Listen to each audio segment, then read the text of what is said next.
Hi, எல்லாருக்கும் வணக்கம். நான் உங்கள் தினேஷ். எல்லாரும் எப்படி இருக்கிறீங்க? நல்லா இருப்பீங்கன்னு நினைக்கிறேன். இதுக்கு முன்னாடி நான் ஒரு வீடியோ போஸ்ட் பண்ணியிருப்பேன் பகவத்கீதையின் விளக்கங்கள் பற்றி. அதாவது சுருக்கமான விளக்கம் எப்படி இருக்கும்னு நான் உங்களுக்கு போஸ்ட் பண்ணியிருப்பேன். அதை பார்க்காதவங்க வீடியோவில் கீழே டிஸ்கிரிப்ஷனில் வந்து அதோட லிங்கை நான் பின் பண்ணிவிடுறேன். ஸோ இதை பார்க்காதவங்க அதை பார்த்துட்டு வாங்க. ஸோ இன்னைக்கு இந்த வீடியோவில் எதை பற்றி பார்க்க போகிறோன்னு சொன்னால், அதுக்கு முன்னாடி இப்போ தான் என்னோட சேனலை நீங்கள் முதல் பார்க்குறீங்கன்னு சொன்னால் என்னோட சேனலை சப்ஸ்கிரைப் பண்ணி வீடியோஸ் எல்லாத்தையும் லைக் பண்ணுங்கள். அப்படியே ஃப்ரெண்ட்ஸ் அண்ட் ஃபேமிலிக்கும் இந்த சேனல் வீடியோஸ் எல்லாம் ஷேர் பண்ணி ஹெல்ப் பண்ண சொல்லுங்கள், சப்போர்ட் பண்ண சொல்லுங்கள். நான் இந்த சேனல் மூலமாக என்ன செய்ய போகிறேன் அப்படின்றத நான் முன்னாடி முதல் என்னோடய வீடியோஸில் நான் போட்டிருக்கேன். அந்த வீடியோ நீங்கள் இன்னும் பார்க்கலன்னு சொன்னால் அந்த வீடியோட லிங்க்கையும் நான் டிஸ்கிரிப்ஷனில் கீழே போட்டு விட்றேன். அதையும் போய் பாருங்கள். ஸோ வாங்க இந்த வீடியோவுக்கு எது சம்மந்தமாக நாங்கள் பார்க்க போகிறோன்றதை உள்ளே போய் பார்க்கலாம்.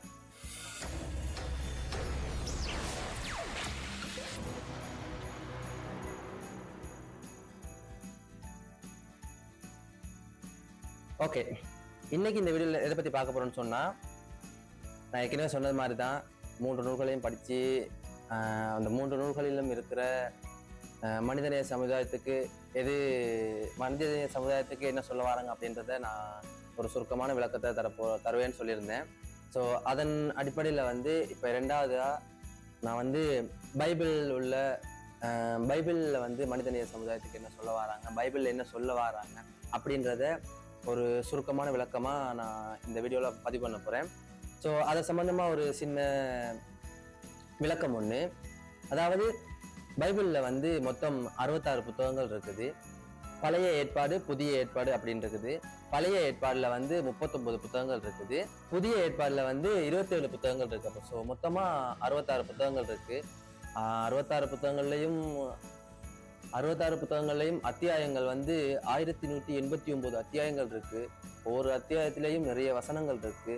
அவ்வளத்தையும் படித்து நம்ம ஒன்றா சொல்றதை விட அதில் உள்ள ஒரு சுருக்கமான விளக்கத்தை மட்டும் பார்க்க போகிறோம். அதாவது 66 புத்தகங்களில் உள்ள ஒவ்வொரு என்னென்ன விடையை சொல்ல வராங்க, ஒவ்வொரு புத்தகத்துலையும் என்னென்ன விடையை சொல்ல வராங்க அப்படின்றத நம்ம ஒரு சுருக்கமான ஒரு விளக்கமாக பார்ப்போம். ஸோ பைபிளில் ஒரு 5 விஷயத்த வந்து பொதுவாக சொல்கிறாங்க. அது எப்படின்னு சொன்னால், மனிதனும் கடவுளும் சேர்றது அப்படின்னு ஒரு வாக்கியம் வைக்கிறாங்க. அதாவது மனிதன் கடவுளை எப்படி சேர்வது அப்படின்றதுக்கு ஒரு என்ன சொல்றாங்க அப்படின்னா, மனுஷன் பாவத்தால கடவுளிடம் இருந்து தள்ளி போனான், அதை கிட்ட செய்யவே பைபிள் முழுக்க எழுதியிருக்காங்க. அதாவது மனிதன் வந்து நிறைய பாவங்கள் செஞ்சு கடவுளிலிருந்து கொஞ்சம் தூரமா போயிட்டாங்களாம். அதனால அவங்கள கடவுள்கிட்ட சேர்க்கறதுக்காகத்தான் இந்த பைபிள் வந்து எழுதப்பட்டிருக்கு அப்படின்றத முதலாவது பாயிண்டா சொல்றாங்க. 2வது, எப்படி நல்லா வாழ்றது அப்படின்றதையும் கற்றுக் கொடுக்குது. அதாவது என்ன செய்யணும், என்ன செய்யக்கூடாது, நல்ல மனசு, கருணை, அன்பு எல்லாமே வாழ்க்கையின் ஒரு அடிப்படை அம்சம் அப்படின்ற மாதிரி பைபிளில் சொல்லப்படுகிறதாம். 3வது, கடவுளோட அன்பை காட்டுது இந்த பைபிள். அதாவது கடவுள் மனிதனை எப்படி பிரியமாக நேசிக்கிறார், எப்ப வேணாலும் மன்னிக்கிறார் அப்படின்றது தான் இந்த பைபிளில் வந்து முழுக்க இருக்குதுன்னு சொல்லியிருக்காங்க. 4வது வந்து இயேசுவின் மூலம் ரட்சிப்பு அப்படின்னு சொல்லி ஒரு 4வது பாயிண்ட் சொல்றாங்க. அதாவது இயேசு ஏன் வந்தார், அவர் ஏன் சிலுவையில் இறந்தார், இதுவே பைபிளின் மைய பாயிண்டா இருக்குது. அதாவது இயேசு ஏன் வந்தார், அவர் ஏன் சிலுவையில அறையப்பட்டார் அப்படின்றது தான் இந்த பைபிளில் உள்ள ஒரு மைய கருத்தா இருக்குதான். 5வது பாயிண்ட் என்னன்னு பார்த்தீங்கன்னா, நம்ம வாழ்க்கைக்கு ஒரு வழிகாட்டியாகவும் இந்த பைபிள் இருக்குதுன்னு சொல்றாங்க. அதாவது பிரச்சனை, பயம், சந்தோஷம், சோகம், இப்படி ஒவ்வொரு சிச்சுவேஷனுக்கும் பைபிள்ல ஒரு சொல்யூஷன் இருக்கு அப்படின்றத இங்க குறிப்பிடுறாங்க. ஸோ வாங்க நம்ம பைபிள்ல இந்த விஷயம் எல்லாம் சொல்லியிருக்காங்களா அப்படின்றத ஒரு சுருக்கமான விளக்கமா பார்த்துட்டு வருவோம். பைபிளின் முதல் புத்தகம் ஆதியாகமம். இதன் பொருள் ஆரம்பம் அல்லது உருவாக்கம் என்பதாகும். இது படைப்பின் கதையையும் மனிதனின் வீழ்ச்சியையும் ஆதிபிதாக்களான ஆபிரகாம், ஈசாக்கு, யாக்கோபு, யோசேப்பு போன்றோரின் வரலாற்றையும் கூறுகிறது. 2வது புத்தகம் யாத்திராகமம். இந்த புத்தகம் இஸ்ரவேல் மக்கள் எகிப்திலிருந்து விடுதலை பெறுவதையும் சீனாய் மலையில் கடவுள் அவர்களுடன் உடன்படிக்கை செய்வதையும் விவரிக்கிறது. 10 கட்டளைகள் மற்றும் ஆசரிப்பு கூடாரம் போன்ற முக்கியமான விவரங்களும் இதில் அடங்கும். 3வது புத்தகம் லேவியராகமம். இந்த புத்தகம் இஸ்ரவேல் மக்களுக்கு கொடுக்கப்பட்ட பல்வேறு பலிகள், ஆசாரியத்துவத்திற்கான விதிகள், பண்டிகைகள் மற்றும் தூய்மை தொடர்பான நியமங்களை பற்றி பேசுகிறது. 4வது புத்தகம் எண்ணாகமம். இந்த புத்தகம் இஸ்ரவேல் மக்கள் சீனாய் மலையிலிருந்து மோவாப் சமவெளிக்கு செல்லும் வழியில் நடந்த நிகழ்வுகளை பதிவு செய்கிறது. இது மக்கள் தொகை கணக்கெடுப்பு, பல்வேறு வில்டர்னஸ் பயணங்கள் மற்றும் கடவுளின் வழிகாட்டுதலை பற்றி கூறுகிறது. 5வது புத்தகம் உபாகமம். இந்த புத்தகம் இஸ்ரவேல் மக்கள் மோவாப் சமவெளியில் மோசே நிகழ்த்திய தொடர் உரைகளையும் கொண்டுள்ளது. இது கடந்த காலத்தை நினைவு கூர்ந்து கடவுளின் கட்டளைகளை மீண்டும் வலியுறுத்துகிறது. 6வது புத்தகம் யோசுவா. இந்த புத்தகம் இஸ்ரவேல் மக்கள் கானான் தேசத்தை கைப்பற்றிய கதையை விவரிக்கிறது. இது யோசுவாவின் தலைமையில் நடந்த போர்கள், வெற்றிகள், பின்னர் தேசத்தை கோத்திரங்களுக்கு பிரித்து கொடுத்தல் போன்றவற்றை கூறுகிறது. 7வது புத்தகம் நியாயாதிபதிகள். இந்த புத்தகம் இஸ்ரவேல் மக்கள் கானான் தேசத்தில் வாழ்ந்த காலத்தை விவரிக்கிறது. யோசுவாவின் மரணத்திற்கு பிறகு இஸ்ரவேலர் தேவனுக்கு கீழ்ப்படியாமல் இருந்தனர். இது அவர்களை சுற்றியிருந்த நாடுகளின் மூலம் ஒடுக்கப்படுவதற்கு காரணமானது. ஒவ்வொரு முறையும் அவர்கள் தேவனிடம் அழுதபோது அவர் அவர்களை காப்பாற்ற ஒரு நியாயாதிபதியை அனுப்பினார். 8வது புத்தகம் ரூத். இந்த புத்தகம் இஸ்ரவேல் நியாயாதிபதிகள் காலத்தில் நடந்த ஒரு குடும்ப கதையை விவரிக்கிறது. இது மோவாபிய பெண்ணான ரூத் தனது மாமியார் நகோமிக்கு காட்டிய விசுவாசத்தையும் அன்பையும் காட்டுகிறது. ரூத் நகோமியின் மூலம் தேவனை அறிந்து கொண்டு அவருடைய மக்களுடன் இணைய முடிவு செய்கிறாள். இது போவாஸ் என்ற மனிதரை சந்திக்க காரணமானது. இது அவர்களுக்கு திருமணத்தில் முடிந்தது. 9வது புத்தகம் 1 சாமுவேல். இந்த புத்தகம் இஸ்ரவேல் நியாயாதிபதிகள் காலத்திலிருந்து முடியாட்சி காலத்திற்கு மாறுகிறது. இது சாமுவேல் தீர்க்கதரிசியின் வாழ்க்கை, சவுலின் ராஜ்யபாரத்தின் வீழ்ச்சி மற்றும் தாவீதின் எழுச்சி ஆகியவற்றை உள்ளடக்கியது. 10வது புத்தகம் 2 சாமுவேல். இந்த புத்தகம் தாவீது ராஜாவின் ஆட்சியை பற்றி விவரிக்கிறது. இது தாவீதின் வெற்றிகள், அவருடைய தவறுகள் மற்றும் அவருடைய குடும்பத்தில் ஏற்பட்ட பிரச்சனைகள் போன்றவற்றை பேசுகிறது. 11வது புத்தகம் 1 ராஜாக்கள். இந்த புத்தகம் தாவீது ராஜாவின் மரணத்திற்கு பிறகு சாலமோனின் ராஜ்யபாரத்தையும் பின்னர் இஸ்ரவேல் மற்றும் யூதா என 2 நாடுகளாக பிரிந்ததையும் விவரிக்கிறது.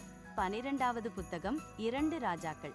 இந்த புத்தகம் இஸ்ரவேல் மற்றும் யூதா ஆகிய 2 நாடுகளின் வரலாற்றை தொடர்கிறது.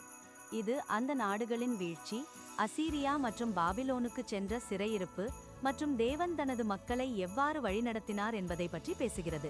பைபிளின் 13வது புத்தகம் 1 நாளாகமம். இந்த புத்தகம் தாவீது ராஜாவின் ஆட்சியை பற்றி விவரிக்கிறது. இது தாவீதின் பிறப்பு, அவர் ராஜாவாக தேர்ந்தெடுக்கப்படுதல், எருசலேமை தலைநகராக்குதல், உடன்படிக்கை பெட்டியை எருசலேமுக்கு கொண்டு வருதல் மற்றும் தேவாலயம் கட்டும் பணிக்கு தயாராகுதல் போன்றவற்றை பேசுகிறது. 14வது புத்தகம் 2 நாளாகமம். இந்த புத்தகம் சாலமோன் ராஜாவின் ஆட்சியை பற்றி விவரித்து பின்னர் யூதா ராஜ்யத்தின் வரலாற்றை தொடர்கிறது. இது சாலமோனின் ஞானம், தேவாலயம் கட்டுதல் மற்றும் சக்சசிவ் ராஜாக்களின் ஆட்சிகள் போன்றவற்றை பேசுகிறது. 15வது புத்தகம் எஸ்ரா. இந்த புத்தகம் சிறையிருப்பிலிருந்து திரும்பிய யூதர்களின் வரலாற்றை விவரிக்கிறது. இது எஸ்ரா மற்றும் நெகேமியா போன்றோரின் தலைமையில் எருசலேம் தேவாலயம் மீண்டும் கட்டப்படுதல், நகரச்சுவர் புனரமைக்கப்படுதல் மற்றும் ஆன்மீக புத்துயிர் பெறுதல் போன்றவற்றை உள்ளடக்கியது. 16வது புத்தகம் நெகேமியா. இந்த புத்தகம் எருசலேம் நகரச்சுவர் புனரமைக்கப்பட்டதன் வரலாற்றை விவரிக்கிறது. நெகேமியா பெர்ஷியாவில் உயர் பதவியில் இருந்தார்.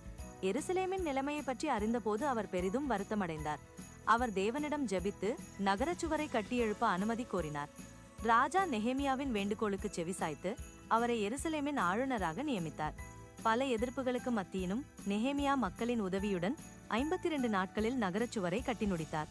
17வது புத்தகம் எஸ்தர். இந்த புத்தகம் பெர்ஷிய ராஜாவாகிய அகாஸ்வேருலின் மனைவியாக மாறிய ஒரு யூத பெண்ணை பற்றியது.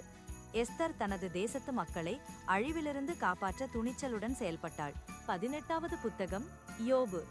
இந்த புத்தகம் தேவன் ஏன் நல்லவர்களுக்கு துன்பம் தருகிறார் என்ற கேள்வியை எழுப்புகிறது. யோபுவின் அசாத்தியமான பொறுமை மற்றும் தேவனிடமான விசுவாசம் போன்றவற்றை இதில் காட்டப்படுகிறது. 19வது புத்தகம் சங்கீதம். இந்த புத்தகம் தேவனை புகழ்ந்து பாடுவதற்கான பாடல்களின் தொகுப்பாகும். இதில் பல்வேறு வகையான பாடல்கள் உள்ளன. அவை அவன துதிப்பாடல்கள், புலம்பல் பாடல்கள் மற்றும் ஞான பாடல்கள். 20வது புத்தகம் நீதிமொழிகள். இந்த புத்தகம் வாழ்க்கைக்கு வழிகாட்டும் ஞான பொக்கிஷமாகும். இதில் பல்வேறு வகையான நீதிமொழிகள், அறிவுரைகள் மற்றும் ஞானம் குறித்த போதனைகள் உள்ளன. 21வது புத்தகம் பிரசங்கி. இந்த புத்தகம் வாழ்க்கையின் அர்த்தம் குறித்த பல்வேறு கண்ணோட்டங்களை ஆராய்கிறது. இது உலக இன்பங்கள், ஞானம் மற்றும் கடின உழைப்பு போன்றவற்றை பற்றிய பகுப்பாய்வுகளை உள்ளடக்கியது. 22வது புத்தகம் உன்னத பாட்டு. இந்த புத்தகம் ஒரு மணமகன் மணமகள் இடையேயான பாடல்களை கொண்டுள்ளது. இது தேவனுக்கும் அவருடைய மக்களுக்கும் இடையேயான அன்பை பிரதிபலிக்கிறது. 23வது புத்தகம் ஏசாயா. இந்த புத்தகம் வரவிருக்கும் மேசியா பற்றிய நிறைய தீர்க்கதரிசனங்களை கொண்டுள்ளது. இது தேவனுடைய கோபம், நியாய தீர்ப்பு மற்றும் மீட்சி பற்றியும் பேசுகிறது. 24வது புத்தகம் எரேமியா. இந்த புத்தகம் யூதா ராஜ்யத்தின் வீழ்ச்சிக்கு முன்னும் பின்னும் எரேமியா தீர்க்கதரிசி நிகழ்த்திய போதனைகள் மற்றும் தீர்க்கதரிசனங்களின் தொகுப்பாகும். இது தேவனுடைய கோபம், நியாய தீர்ப்பு மற்றும் மீட்சி பற்றியும் பேசுகிறது. 25வது புத்தகம் புலம்பல். இந்த புத்தகம் எருசலேமின் வீழ்ச்சிக்காக எரேமியா தீர்க்கதரிசி நிகழ்த்திய புலம்பல்களின் தொகுப்பாகும். இது தேவனுடைய கோபம், நியாய தீர்ப்பு மற்றும் மீட்சி பற்றியும் பேசுகிறது. 26வது புத்தகம் எசேக்கியேல். இந்த புத்தகம் எசேக்கியேல் தீர்க்கதரிசி நிகழ்த்திய போதனைகள் மற்றும் தீர்க்கதரிசனங்களின் தொகுப்பாகும். இது தேவனுடைய கோபம், நியாய தீர்ப்பு மற்றும் மீட்சி பற்றியும் பேசுகிறது. 27வது புத்தகம் தானியேல். இந்த புத்தகம் தானியேல் தீர்க்கதரிசியின் வாழ்க்கை மற்றும் தீர்க்கதரிசனங்களின் தொகுப்பாகும். இது பாபிலோன் மற்றும் பெர்ஷிய அரசாங்கங்களில் அவர் வகித்த உயர் பதவிகள், அவரது விசுவாசம் மற்றும் வரவிருக்கும் மேசியா பற்றிய தரிசனங்கள் போன்றவற்றை உள்ளடக்கியது. 28வது புத்தகம் ஓசியா. இந்த புத்தகம் ஓசியா தீர்க்கதரிசியின் போதனைகள் மற்றும் தீர்க்க தரிசனங்களின் தொகுப்பாகும். இது தேவனுக்கும் அவருடைய மக்களுக்கும் இடையேயான உடன்படிக்கையின் முக்கியத்துவத்தை வலியுறுத்துகிறது. 29வது புத்தகம் யோவேல். இந்த புத்தகம் யோவேல் தீர்க்கதரிசியின் போதனைகள் மற்றும் தீர்க்க தரிசனங்களின் தொகுப்பாகும். இது தேவனுடைய கோபம், நியாய தீர்ப்பு மற்றும் மீட்சி பற்றியும் பேசுகிறது. 30வது புத்தகம் ஆமோஸ். இந்த புத்தகம் ஆமோஸ் தீர்க்கதரிசியின் போதனைகள் மற்றும் தீர்க்க தரிசனங்களின் தொகுப்பாகும். இது சமூக நீதி, நேர்மை மற்றும் தேவனுக்கு கீழ்ப்படிதல் போன்றவற்றை வலியுறுத்துகிறது. 31வது புத்தகம் ஒபதியா. இந்த புத்தகம் ஏதோம் நாட்டிற்கு எதிரான தேவனுடைய நியாய தீர்ப்பை பற்றிய ஒரு தீர்க்க தரிசனமாகும். இது தேவனுடைய கோபம், நியாய தீர்ப்பு மற்றும் மீட்சி பற்றியும் பேசுகிறது. 32வது புத்தகம் யோனா. இந்த புத்தகம் யோனா தீர்க்கதரிசியின் பயணங்கள் மற்றும் தீர்க்க தரிசனங்களின் தொகுப்பாகும். இது தேவனுடைய கோபம், நியாய தீர்ப்பு மற்றும் மீட்சி பற்றியும் பேசுகிறது. மீகா. மீகா தீர்க்கதரிசியின் போதனைகள் மற்றும் தீர்க்க தரிசனங்களின் தொகுப்புதான் இது. இது தேவனுடைய கோபம், நியாய தீர்ப்பு மற்றும் மீட்சி பற்றியும் பேசுகிறது. 34வது புத்தகம் நாகூம். இந்த புத்தகம் நாகூம் தீர்க்கதரிசியின் போதனைகள் மற்றும் தீர்க்க தரிசனங்களின் தொகுப்பாகும். இது அசீரியாவின் தலைநகரான நினிவேக்கு எதிரான தேவனுடைய நியாய தீர்ப்பை பற்றியும் பேசுகிறது. 35வது புத்தகம் ஆபக்கூக். இந்த புத்தகம் ஆபக்கூக் தீர்க்கதரிசியின் போதனைகள் மற்றும் தீர்க்க தரிசனங்களின் தொகுப்பாகும். இது தேவனுடைய கோபம், நியாய தீர்ப்பு மற்றும் மீட்சி பற்றியும் பேசுகிறது. 36வது புத்தகம் செப்பன்யா.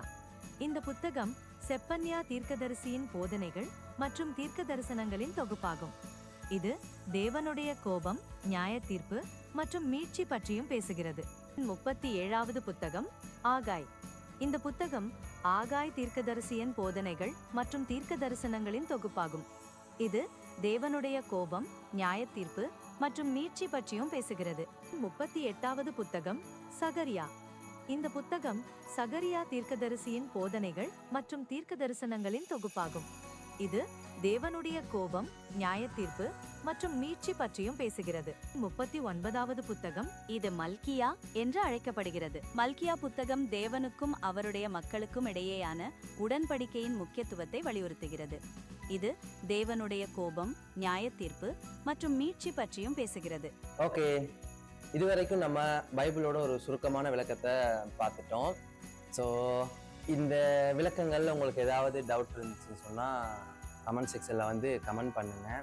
உங்களோட சந்தேகத்துக்குரிய விளக்கத்தை நான் கண்டிப்பாக உங்களுக்கு விளக்கம் தரேன். இதுவரைக்கும் இந்த வீடியோவை ஃபுல்லாக பார்த்ததுக்கு உங்கள் எல்லாத்துக்கும் நன்றி. ஓகே, இதோட இந்த வீடியோ முடியுது. அடுத்த ஒரு வீடியோவில் உங்களை சந்திக்கிறேன். அது வரைக்கும் அன்போடு இருங்க, மனித நேயத்தோட வாழுங்க. வணக்கம்.